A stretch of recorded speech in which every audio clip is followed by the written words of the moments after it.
I find that the reason authors often bend themselves into pretzels and say really dumb things in the chase of the profane is because we're really afraid of saying the simplest, most childlike thing in the world.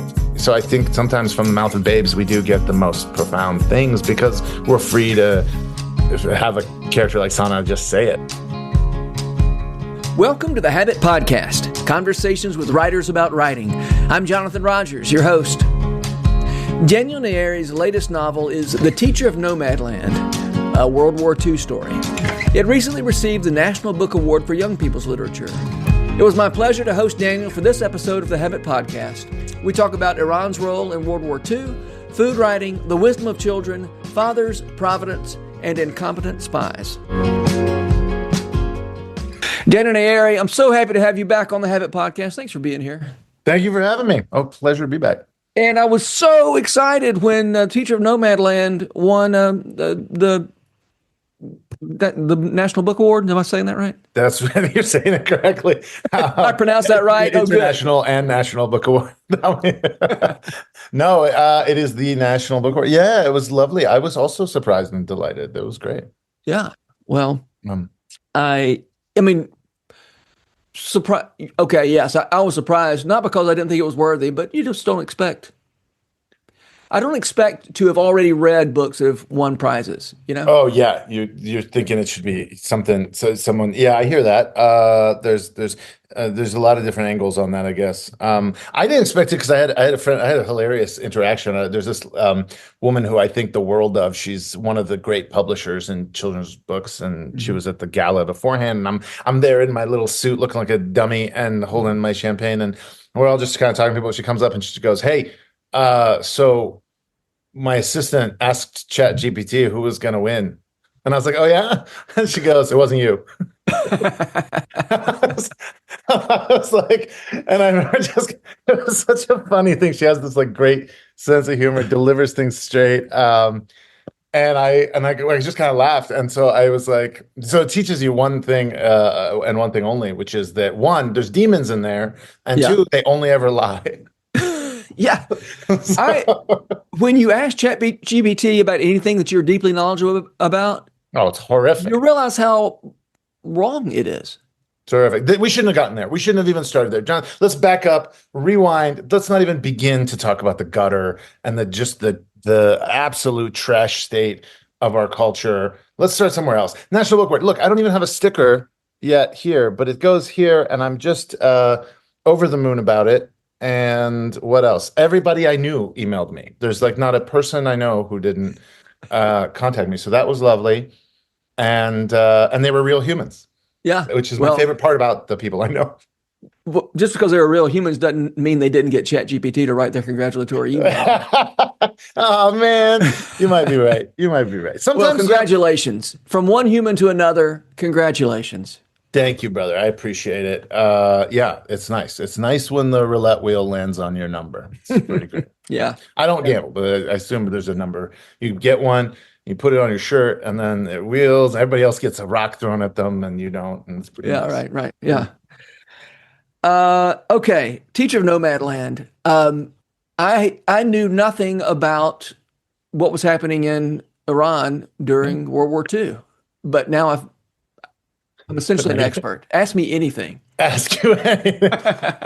Yeah, I agree. It's a weird little corner of the history for being the most recorded event in human history. Can we say that about World War II? I think it was, right? Seems like it. I think it's got to be. It's got to be the single most documented event in history. And well, I guess maybe I don't know. That would be one of my top three guesses. But somehow we don't have a lot of writing. Certainly, we don't have a lot of writing for kids on the topic of what was going on in Iran. And I joke that it's a little bit like Casablanca for kids because it was kind of people know that story, the story of a neutral space where people are waiting out the war and people are flowing in and out. There's just so many bodies to deal with in the sense of like when you march an army into Poland and to displace everybody, they all got to go somewhere. And so when you have the Polish refugees pouring into Iran and the soldiers, British, Soviet, all that kind, the Nazi spies and, all the Persians who are living there already and the various other Iranian people groups like the Bakhtiari, you've got a lot of people and they speak very Yeah. different languages and they're all waiting and the crunch of war is not the same thing as being blitzed in London. It is not the same thing as being in Leningrad in the invasions or the Pacific Theater. It's not the high conflict front, but it Hmm. is this sort of a place where, the war comes home in some way or another, and all these strangers are in the same place. And the fundamental like misunderstanding of war is like front and center in everyone's daily Hmm. life. So in that way, I was excited to be able to kind of share the world war-ness of it all with Yeah. readers. So that was nice.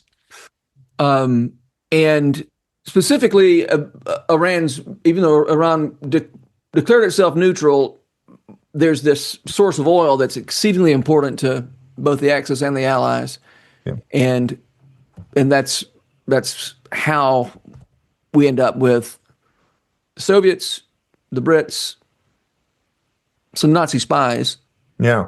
not Well, especially good Iran, ones. yeah. So where Iran is when you look at a geopolitical map, or any kind of map of the world is sort of in this like sometimes it's called the Fertile Crescent, right? When we're Uh, thinking about the ancient world and we understand that like the Fertile Crescent produces a lot of goods, then we understand it as a desirable place.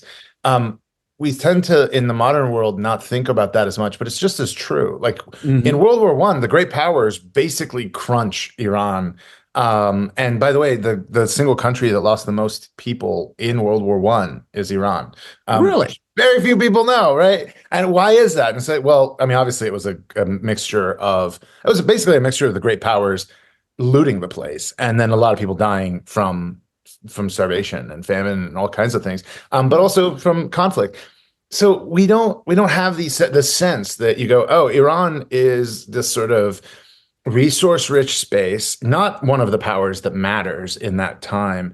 And certainly by the time you get to the Shah Pahlavi's reign in um, the 30s, you're basically dealing with a king who already is acrimonious to the British Hmm. because since 1919 they had a deal, right? British Petroleum Yeah. was extracting, and at that time there's like estimates of something like 95% of the oil is leaving the country, right? Sorry, the oil produced every year, not the oil under the ground. Uh, But so I mean, what you're talking about is an extraction. Now that's fine. Lots of countries have extreme export import, like lopsidedness. The money is also not looking good to the Shah at that time because previous to him was what is called the Qajar dynasty, and this is a group of louche, um, dumb kings who just want to pose, dog in the West, and and really made just awful trade deals, right? uh, And so you got the king.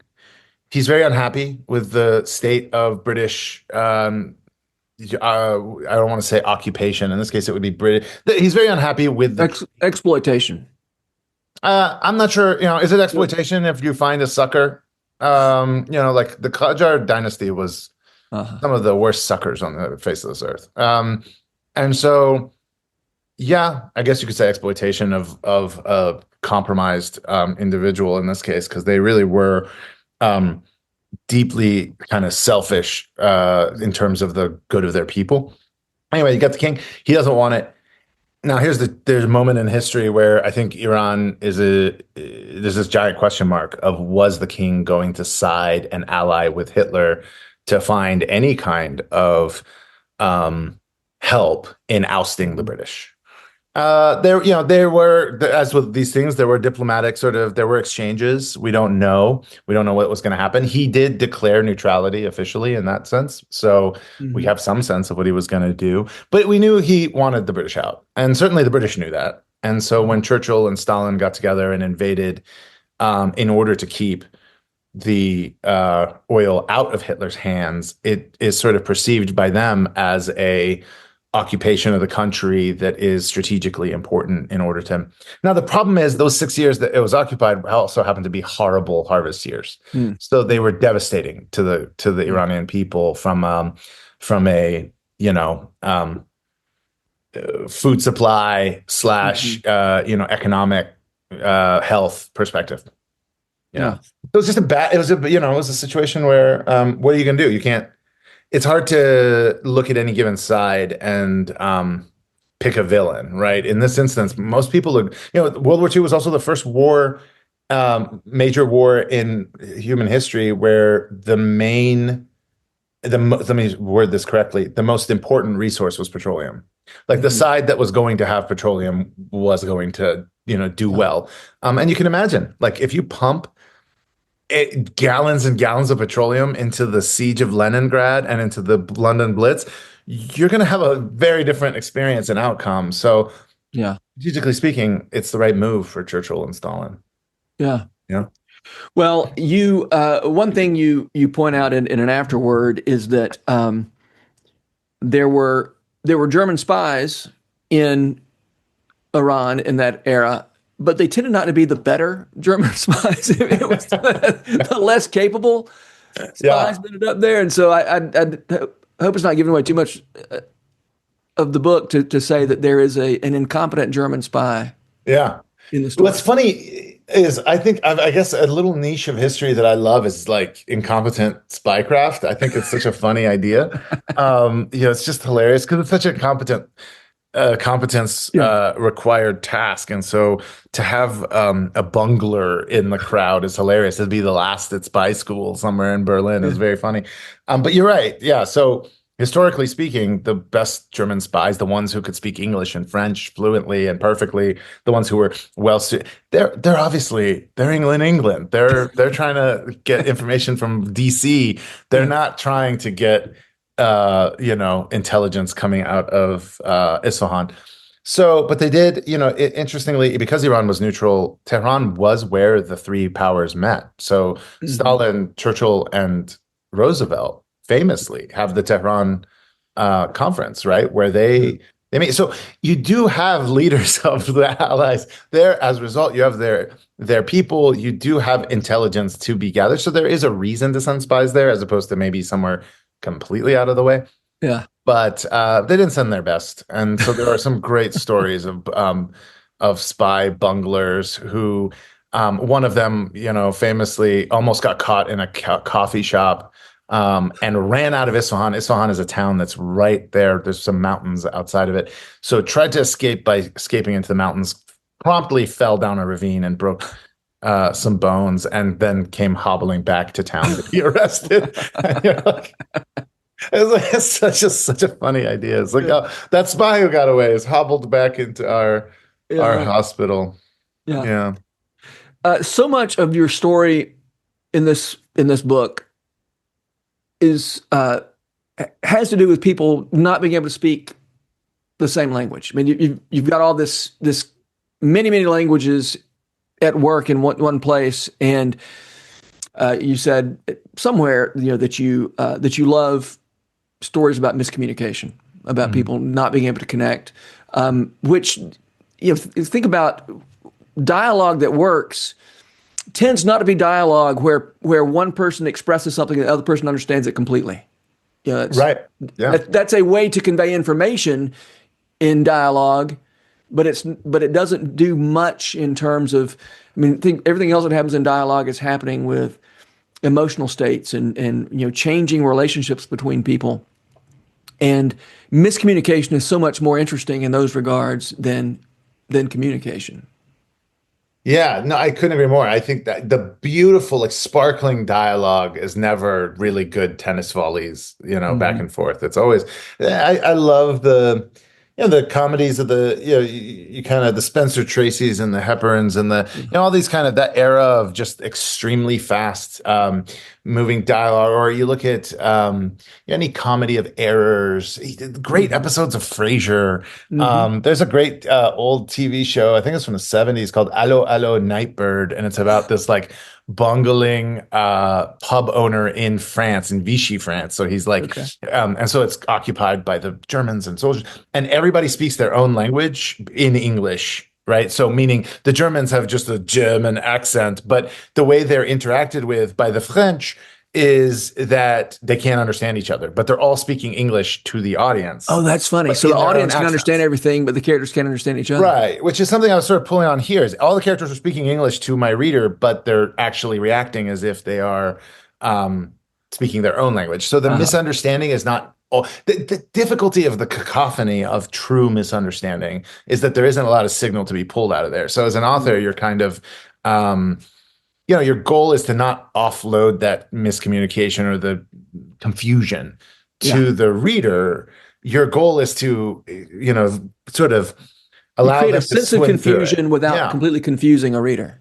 right. And so there's a lot of great. There's just, I mean, there's great episodes of Frasier do this. There's great episodes of like, sort of classic films. I Jeeves think and Wooster is the whole. I mean, Ethan Worcester's a every classic moment of example. Jeeves and Wooster. Yeah, basically, and I just adore that stuff. I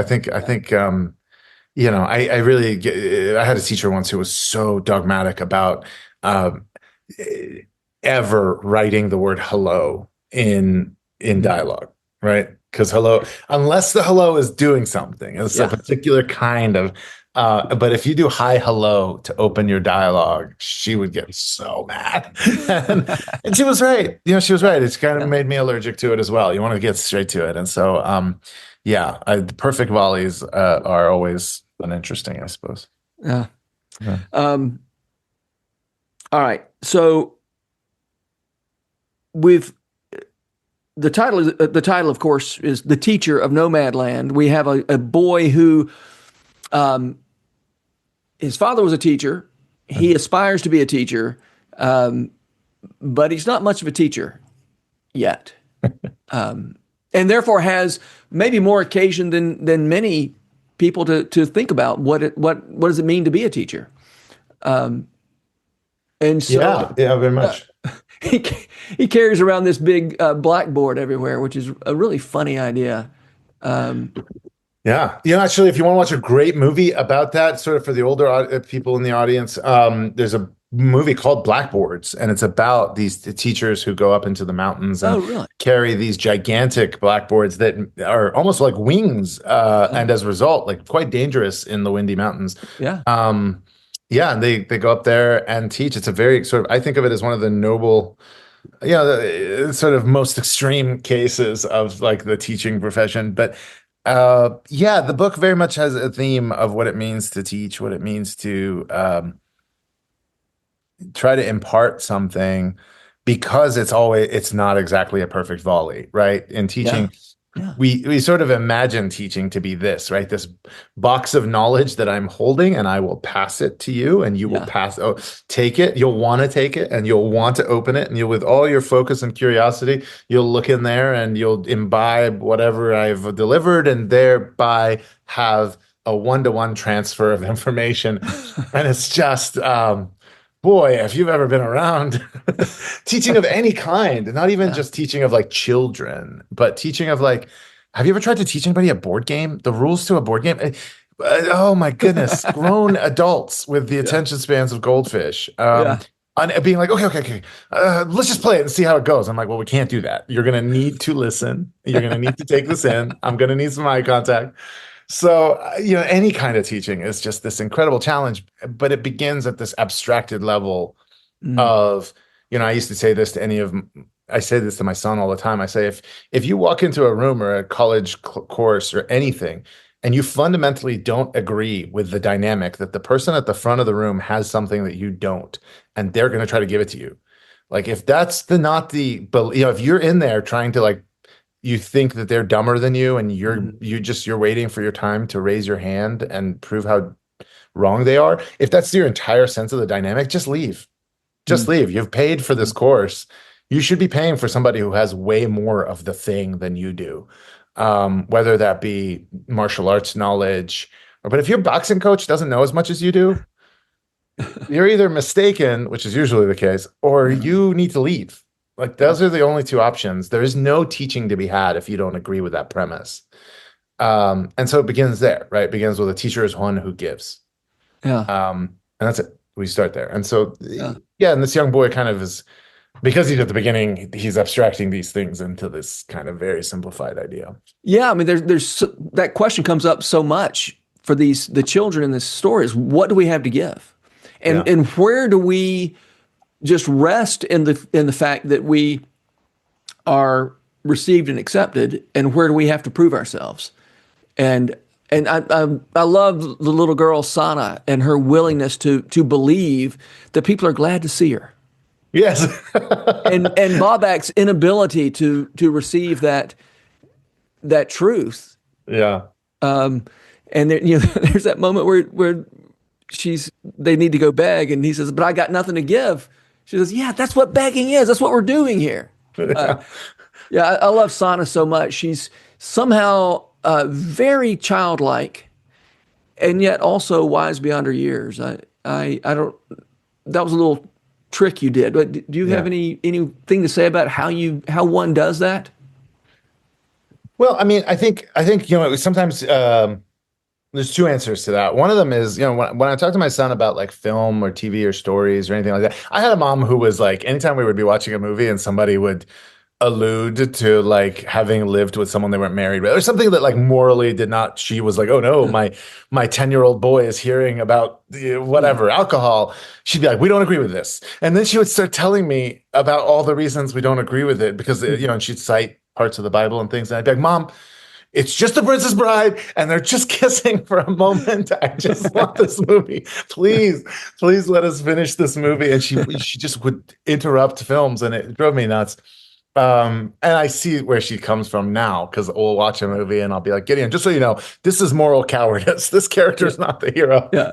I'll be like, and so in order not to do that, I sort of built this heuristic for him where I said, look, most every story, even if it's like a punch, pew pew kind of superhero Marvel movie, whatever, at some point the authors have to say one true thing. There has to be a heart to this. Like they'll say one, and the one true thing sometimes is extremely superficial. It'll be some moment where they'll be like, we were friends all along, and you friends don't lie. And you're like, okay, friends don't lie. That's their and then the rest of the movie is just punches and kicks. And you're like, great. But friends don't lie. We got one. And Yeah. they'll at least have one true thing. And it often, unfortunately, gives you an insight into the mental hygiene of the writers. But Yeah. nonetheless, I can sort of ask him, I'll be like, hey, did you catch that? Like at one point they were like, love means never having to say you're sorry. Like, did you catch that? Like, that's their one true thing in this movie. I find that the reason authors often bend themselves into pretzels and say really dumb things in the chase of the profane is because we're really afraid of saying the simplest, most childlike thing in the world. Hmm. How many times have you, I mean, if you've written 10 novels, you've got to this problem where love is usually the answer. You've gotten to, but you've already written that a couple times. Yeah, right. You're on your 10th novel going, okay, how are we going to do this one again? But the answer is always the same because the answer doesn't change. Yeah. That's what truth is. And so on that front, authors often end up trying to overcomplicate simplicity. And so I think sometimes from the mouth of babes, we do get the most profound things because we're free to have a character like Sana just say it. Yeah. Children often know it. So that's the one. And I think the other is, I'll sort of reserve so I don't take too long on this one, but like very often when you apply the complexity of the transactional nature of life and all the various like polite systems and things like that, you get into these systems where things get valued, but via like money, right? Things, currency. So in the book, yes, he wants to try to give something to the nomads so that they will then in exchange give them room and board. And their obligations aren't to each other. And so as a result, this young man is dealing with how can I give enough like teacher resource, like which is to say education, in order to be worth my, daily bread.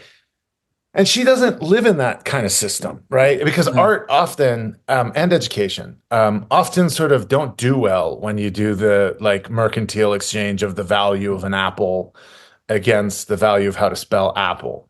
And so you end up getting into the systems that she fundamentally, and I think children fundamentally like refuse. And so she doesn't have to express what the utility of art is or the value of beauty. Like she just understands it as a child. And so that I think allows a kid to be I want to depict her realistically, but also they cut through some of these Mm. adult systems of thinking really Yeah. clean. Yeah. Yeah. I again, I don't want to say too much, don't want to give away too much, but it's really interesting when she runs into another child who is similarly not similar. I mean, it's almost like he's a twisted version of being willing to receive a lot more than he's able to give, Yeah, and he's finds that hurt. really frustrating. Yeah, yeah. He's very much an antipode Uh-huh. uh of Sana, right? Yeah. So, and she's that, and because they're mirrors of each other, they have the most conflict, of course. Yeah. And also he's, I think, a depiction of what war really is for children, right? Like it's, Hmm. I am very cognizant of the sort of particular challenge of being honest and at the same time not being hurtful, sort of just um sort of needless trauma, so to speak, trauma dumping, as maybe in the modern Hmm. language we would use. But so if you're doing a story about war, it can't just be a romp Yeah. with a brother and sister who love each other and never don't love each other. Yeah. But I do want that. I was like, okay, that actually is one of my non-negotiables. It's a brother and sister who love each other and never don't love each other. Ever. Hmm. Like Hmm. they're at the entirety of the story. That's not, and you'd be tempted, right? Because there are two main characters. Like, why not put some conflict between them? Hmm. And the answer is no. I don't want to. I don't want to. It's not Yeah. going to happen. And a writer's task is, if you're going to break a major rule like that, because it's just such a major storytelling rule, is Hmm. you've got two main characters. Like, let's find the moments of difference and Yeah. fissure. Yeah. And if you're going to break that rule, then you need to figure out what load-bearing structure was Yeah. that rule holding up. Uh-huh. Yeah. And so one of them is that we have two characters. We want them to mirror each other. We want them to be, Elvis, sorry, what's weird name? Uh, Tom and Jerry, like whatever. We want them to be like any duo we can think of. I was thinking of George and Lenny, Yeah. of Mice and Men. You want them to be as vastly different as possible. These two are brother and sisters, and they refuse to kind of separate from each Yeah. other. And so, so that's what there's a third. Well, it's such a sweet relationship between Ballback and Sana. I just love it. Yeah, I love sweet. I want sweet. I want, I don't want, yeah, how do right? It's a World War II story, so you can't lie. And Uh-huh. but yeah, fundamentally, I would love more stories that are, that have some kernel core, whatever, that isn't just nonstop, misunderstanding and conflict. Yeah, I mean the question of when two people really love each other uninterruptedly Hmm. find themselves in an impossible situation, what then? That's a perfectly fair question to Yeah, pursue. yeah, yeah, yeah. I think, Uh, so. um, you do such a good job in your books of writing food. I get hungry every time I read one of your books. And when I saw we've got two kids going off on the road out in the boonies, Yeah. you know, I thought, well, okay, I guess this is a book that won't make me hungry. And then, aha, you did it. These little camp food experiences looked delicious. Thank you. I made those up. People people sometimes ask me if they're like, are those like classic recipes Those you had as a recipes. child? I was like, no, I made them. Well, okay. What I want to know is, uh, they find little wild gardens that the nomads Mhm. leave behind. Did you make the wild gardens? No, that's super Okay. real. Absolutely. Yeah. No, no, no. All the ingredients are real. I just meant the sort of the particular dishes Yeah. that are Yeah. Yeah. being made are kind of it's like there's an omelet, but if I describe a particular kind of omelet, it's a different thing. That's where I'm at. But no, actually the Bakhtiari tribes, that's one of the more interesting element of their travel. This is they go upwards of 100 miles across these mountains. It's a long way, and you can't travel with food when you're walking, Mhm. because it's just too heavy. So, and water, it's all too heavy. So they have just so many animals with them. So they, over the course of years, they have planted these little wild gardens, and so they travel when those gardens are coming to, it's in the spring and in the fall. So interesting. And yeah, the kids will run. They know the locations and stuff, and they'll go and find the pumpkins and the various fruit trees and things growing. And so that's where their food during that period comes from. Yeah, I love it. I, That I, was I find it so magical. it. Like, Really is. Yeah. foraging is my favorite thing. I'm very dangerous on a hike because I will put everything into my. It's like the first rule of hiking is don't eat things. Yeah. Not your friend Daniel. I will try everything first by putting it in my mouth. And yeah, as a result, I found some very delightful crab apples and things like that. Um, Yeah. Okay. I have also accidentally put an entire piece of cactus in my mouth that had so the Wow. needles Okay. that hurt. But yeah, no, I love the concept of foraging. Yeah. Well, it was that was a delightful part of the book to Thank you. me. Thanks. Yeah. That's well, it's also how I think of food. I think one of the big scenes in this is where Sana is cooking for the first time and she's really a young child kind of taking on and this villain sort of who arrives and his interaction with their food and his interaction with what is effectively like a supper, this kind of, these are to me how you meet people. I think you sort of Mhm. one's character is very clear when we're sort of sitting and eating together. Mm, And I think as a writer, you get so many opportunities, right, of describing rather than telling, right? So if a character yeah. is like eating with their mouth full and blah blah blah, doing all these kind of sloppy things, we don't have to say he's a sloppy person, right? Uh-huh. That's like a simpler example, but there's all kinds of obvious interpersonal Yeah. codes and politenesses that somebody could reach or have or expect, and Yeah. that gives us just so much, right?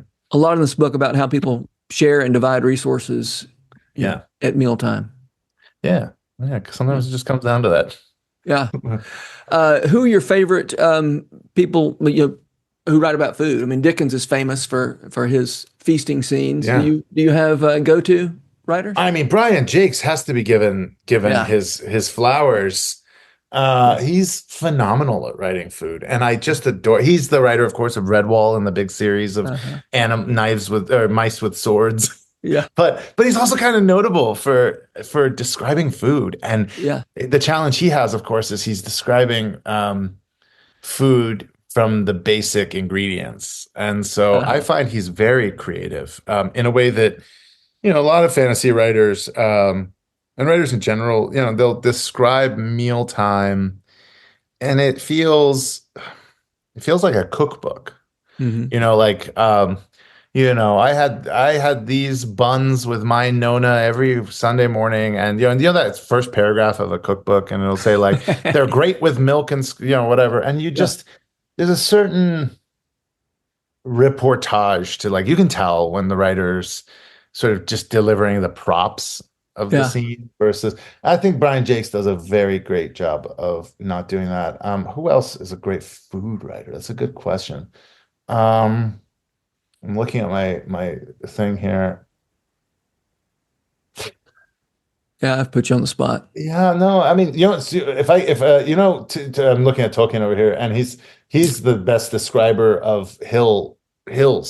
He knows more words Nobody for does hill. hills like him. Nobody does hills. That guy knows what a copse and a bosque and tree formations. He must have Yeah. had topography maps like you wouldn't believe. Yeah. But he hillocks. What's funny about him is he's not a great food guy. Of course, lembas bread is Yeah. in my opinion, it was so well described, which is the bread of the elves, this travel thing. I've said this before on podcasts, is that I fully believe he must have had a particular Persian bread that we call kuluche, because as a child I was certain that this is what he was being described as I was eating.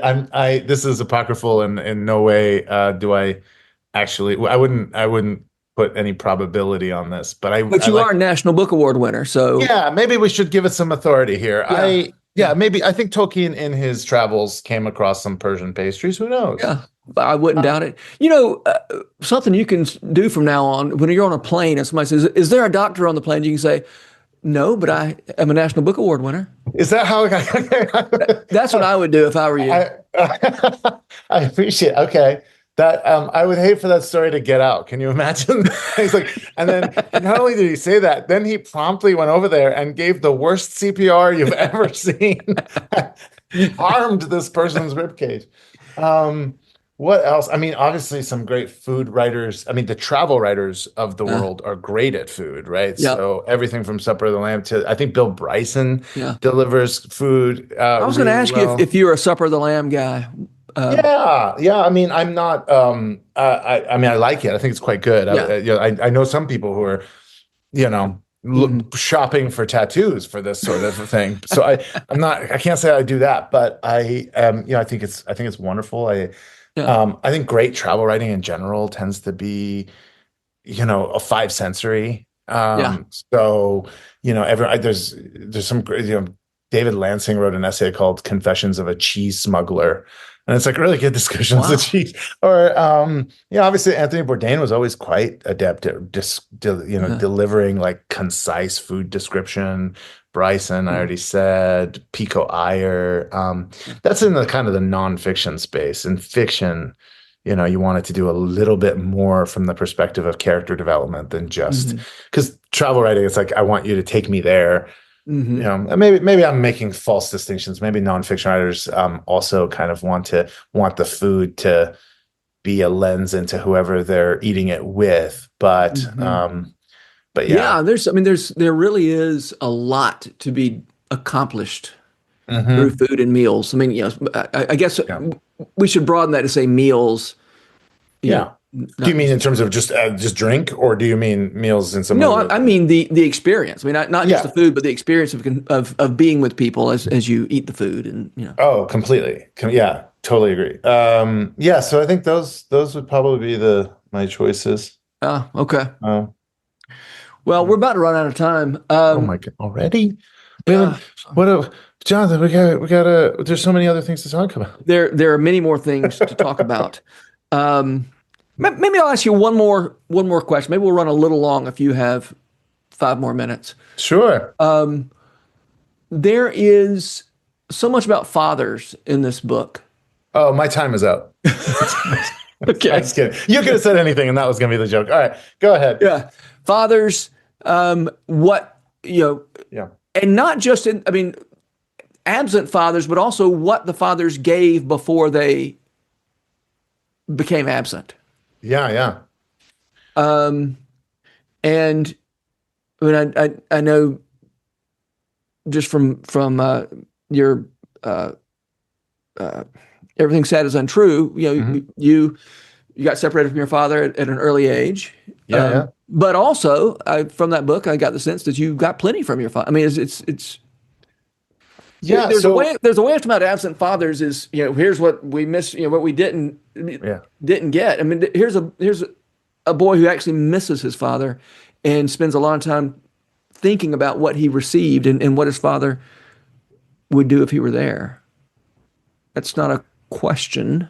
I don't, Yeah, well, I mean, I can respond to it certainly. I think, a lot of my writing thinks about providence, what I would think about in terms of providence. So I wrote a collection. One of my first things, the first thing I ever published by myself was a book called Straw House, Wood House, Brick House Below. And it was actually just these stories that themed to the Three Little Pigs. And people would ask me why the Three Little Pigs. And I would say, well, there's something very fascinating to me about that particular story because it's not about, we think from afar that it's about industry. One of them chose to make stuff out of bricks. And in hmm, the story, it's just never like that. In every version of those books, the young pigs each have a person walking past with that material. So there was a man walking past with a wheelbarrow full of straw, and he says, "Sir, can I have some straw to build my house?"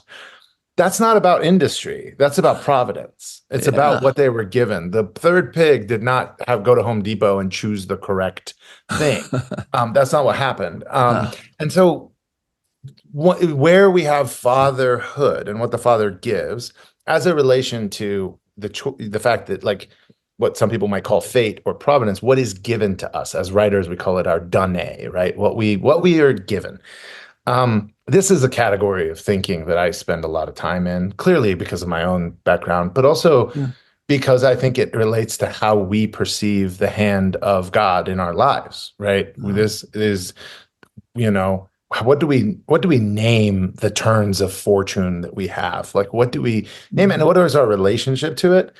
Is very meaningful to me. So in this book, because teaching was the main theme, one thing that very cleanly and naturally came out of it was the very first sentence that you learn when you learn Farsi is Baba Abdad, which is you can kind of make with the first four letters of the alphabet, um, and it means father gave water. And the second sentence you learn is Baba Nandad, which is father gave bread. And that's kind of just a happenstance of the language, right? Like mhm, I don't know where that would have come from, um, but it is extremely meaningful to me because it sort of implies, I think, or at least it places in this declarative mode, Father gave water, that what we need has been given to us. yeah, And I mean that sort of in the sense that, in the Gospels, right, it says like freely you have been given. mhm, Freely give is the follow-up to that, of course, but freely you've been given. And I think so for a while that was the title of this book. It was Father Gave Water, and my huh. editor thought it sounded like a poetry collection. So he's like, we're gonna need someone to find. We need some clues that this is a World War II story about where and what. And I think he was completely right. It's not a good Mhm, title, but it's very much a theme that we don't. While we for some in some cases we never meet our fathers and things like that, they absolutely even epigenetically, right? If you want to speak about mhm, it that way, um, build into us quite a lot of what we sort of take as for granted. yeah, And so, yeah, I think a lot about that. I think a lot about that. Those verses. There's so many verses where God sort of talks about our, the role of what the Father gives. It says if your child comes to you and asks for bread, do you give him do you like so this concept of like the obligation of the Father to give freely. mhm, Obviously, this sort of maps to teacher. So I think in this one it was even more natural than maybe my own personal ticks. I think mhm, teacher, father, giver, God, fate, providence, these are all the hands of the giver. And in the mhm, case of the child, the student, this is the hand of the taker or the receiver. And so um I think it all sort of aligned. yeah, But yeah, beyond that, I also think about like bumbling father. In this case, the father is kind of a I mean, he's passed. He's just passed. He's mhm, and so he's in the haunting, but not. He doesn't have the three dimensionality of having human flaws or human flesh, right? So yeah, this time it doesn't land in the sort of what one might think of as the um unscrupulous is the wrong word. I would say imperfect hand of mhm, fatherly giving, right? Like sometimes yeah, sometimes they give us problems or traumas yeah, or just idiocies or their yeah, own their own flaws. Sometimes they give us those things, and yeah. that's Well, been mind. In this case, it was more of a stand-in. yeah, yeah. Ricky Bobby's dad gave him that saying, "If you're not first, you're last," and then just kind of That's right. disappeared. Yeah, That's right. yeah. So But yeah, so that was very much a theme in this. I love that moment in the book where Balbach says, I'm going to get this wrong, but basically, um, it's only love that lets us overlook the inconvenience of other people, Hmm. and and then he says his father loved him that way. He didn't mind the inconvenience, and I think it was really I love that insight, and that now he's in a world where he never knows. Is anybody ever going to be willing to tolerate the inconvenience that he brings? Yes, yeah, very much so. And isn't that would be the loveliest thing for a father to give, right? Is that kind of, I mean, that's what we mean when we say unconditional love, because Yeah. obviously the humans aren't capable of the sort of exactitude of that phrase, right? But they Hmm. are capable of that, of sort of Yeah. giving you that first model of, um, forgiving your inconvenience. Yeah. Yeah. So, Yeah.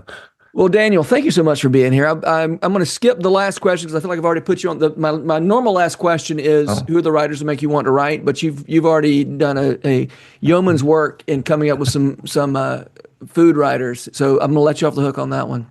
I love it. Yeah. There's some, yeah. I won't jump into it. Yeah, you're off the hook. I love it.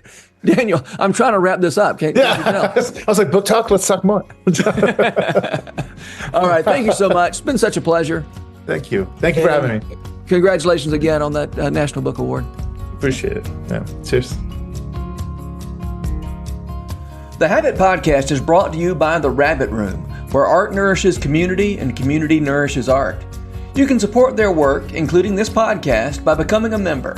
Visit rabbitroom.com/membership.